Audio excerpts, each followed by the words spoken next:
गुरु शिष्य की कहानी। एक बार की बात है, एक आश्रम में 3 शिष्य रहते थे। तीनों ने अत्यंत मेहनत से अपनी शिक्षा संपूर्ण की।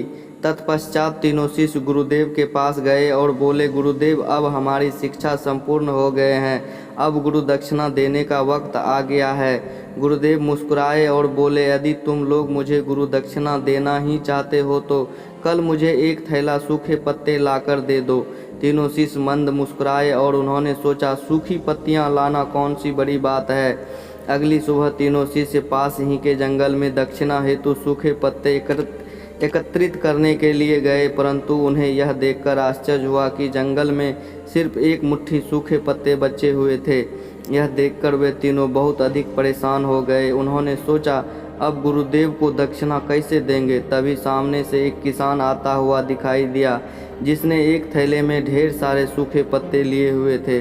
उन्होंने उस किसान से आग्रह किया कि भाई, हमें भी थोड़ा सूखे पत्ते दे दो, हमें इसकी अत्यंत आवश्यकता है। किसान ने कहा, यह सूखे पत्ते मैं अपने जीवन यापन तथा घर पर भोजन पकाने के लिए ले जा रहा हूँ, मैं यह आपको नहीं दे सकता। परंतु हाँ, पास के गांव में सेठ जी रहते हैं, उनके पास सूखे पत्तों से दाने बनाने का कारखाना है, शायद वह आपको सूखे पत्ते दे सके।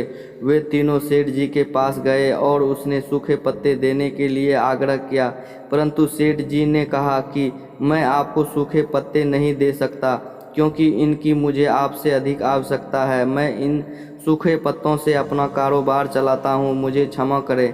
वे तीनों शिष्य अत्यंत परेशान हो गए।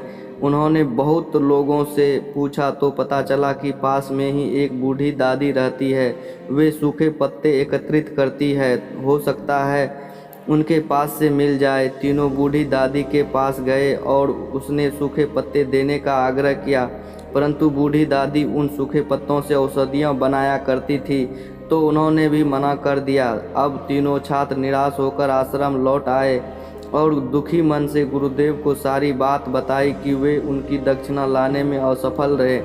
तब गुरुदेव ने कहा, मेरे बच्चों, मुझे दक्षिणा की अभिलाषा नहीं है। मैं तो तुम्हें बताना चाहता था कि इस दुनिया में किसी भी चीज़ को छोटा नहीं समझना चाहिए।